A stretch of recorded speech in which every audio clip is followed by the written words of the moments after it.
Hi friends, இதை பாருங்கள் சப்போட்டா செடியை. இது ஒரு ஹைப்ரிட் செடி. அவ்வளோ ஒரு சின்ன மரமாக இருந்தாலும் சின்ன மரம். இதில் வந்து பார்த்திங்கன்னா காய் காய்ச்சிக்கிட்டே தான் இருக்குது. இது சீசனே கிடையாது, எண்டே கிடையாது. எல்லா சீசன்லேயும் காய்ச்சிக்கிட்டே தான் இருக்குது. வியூவை பார்த்தீங்கன்னாலே தெரியும் எவ்வளோ இதுக்கு தரைக்கும் அதுக்கும் உள்ள வியூன்னு.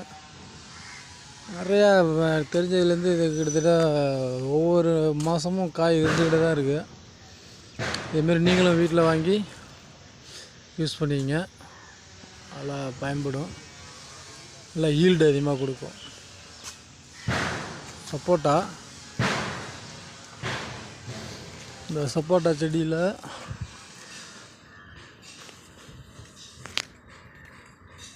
நல்லா ஈல்டு இருக்குது.